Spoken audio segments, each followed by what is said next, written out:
I bought this Viltrox 28mm F4.5 pancake lens for my Sony A7C Mark II because I wanted to see if it could be a good alternative for my Fuji X100VI. It's hanging right there somewhere. So I decided to take only this setup with me on a trip to Latvia to visit some family and see what kind of pros and cons it has and if it's fun to use. So when you're watching this video and you are thinking about adding this little lens to your camera collection, keep in mind I've only had it for a few weeks and I have not used it for many hours, many days. But I still think after just a few weeks of trying it out, I've gotten a pretty good understanding of what it can do and what it cannot do, but also what kind of quirks you have to work around if you decide to add this lens to your camera collection. And also, to be fully transparent, they did not send this lens to me. I bought it with my own money. I think the best place to start with this lens is the unique build quality and the pros and cons and the size and the weight. So let's get that out of the way in the beginning. This lens is only 60 grams and it is 1.5 centimeters thick. So it feels and looks almost like a normal body cap for your camera. It's obviously a cheap lens, and that also means that it can feel very cheap. It's made out of plastic. It's not the nicest plastic, but I didn't expect anything more. I actually expected a little less from such a cheap lens, and I think it's pretty good for what you get. There's also no focus ring on it, so you can only do autofocus, and that is really nice for someone who mainly shoots in autofocus like I do. But if you are looking for something primarily for manual focus, it doesn't have it. And the absolute nicest thing about this lens design is actually the cap for the lens, because it's built in. There's just a little switch here at the bottom, and then you can turn it on and off, and it's really easy to do. There's one quirk with it that I will get to later, but I wish more compact lenses had this, because I never know where to put the cap, and I've lost so many of them because they're not attached to the lens. It is also 28mm f4.5, and that means that, in my opinion, it's perfect for traveling because it's obviously light and compact and small, but the 28mm is very nice for establishing shots or just showcasing where you have been in the world. At least that is something I really enjoy. That's also why I've been so interested, and many other people have been so interested in the Leica Q series. The f4.5 I thought would be some kind of deal breaker before I got it, but then I realized when I used it that I'm not looking for a clinical look out of this lens camera setup when I'm traveling.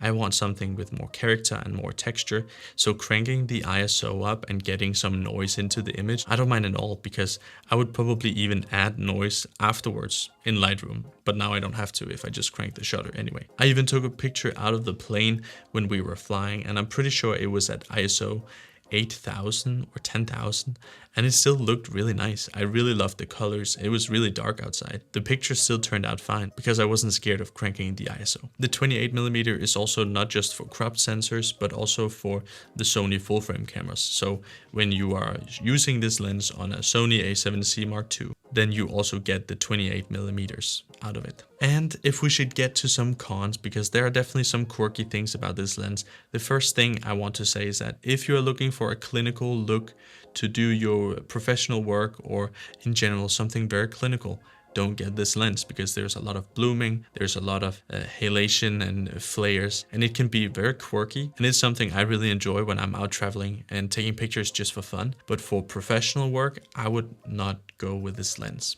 And a thing I haven't heard other people talk about that I think you should keep in mind when getting this lens is actually there's a 3-second boot up time from when you switch it open until you can actually take the picture. And I think that has something to do with the fact that the lens components has to be expanded out before it can focus and take the picture. But that is something that was a little quirky sometimes. When I had my camera hanging, I saw something I wanted to take a picture of. I picked up the camera, swiped it open, turned it on, and I just couldn't take the picture. Actually, let's do a test here. Now it's off, it's closed. 3, 2, 1.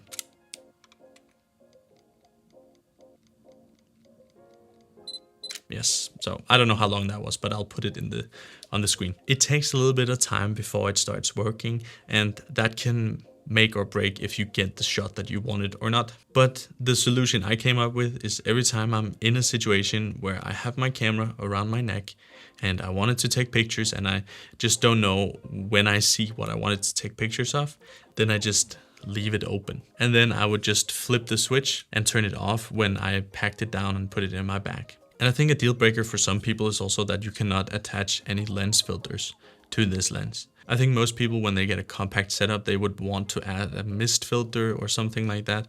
I don't think a mist filter is necessary because despite it being pretty sharp, this lens in the very middle of the pictures that I've taken and seen, like sharp enough for sure, especially just for posting on Instagram, there's already a lot of blooming when you take pictures a little bit against some light.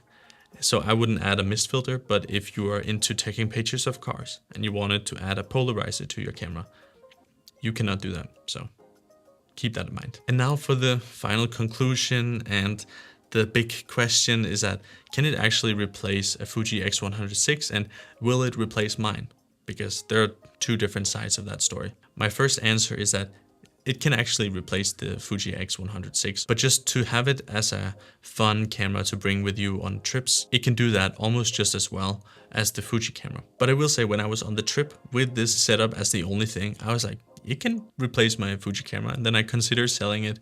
But as soon as I got back home and I picked up my Fuji camera again, I still enjoyed it too much to sell it. But let's say you want a professional camera, but you don't want to buy multiple cameras for different situations. You can buy the Sony a7C Mark II or the Sony a7 IV and then use it for professional work. And then as soon as you are traveling for fun, you want some casual pictures while you are traveling, get this lens. Anyways, I hope you enjoyed this video. I have enjoyed this lens. It is the first time that I have enjoyed taking pictures for fun with my Sony camera for a very long time. And I think that is the best way to describe what this lens can do. So I can highly recommend it. You're welcome.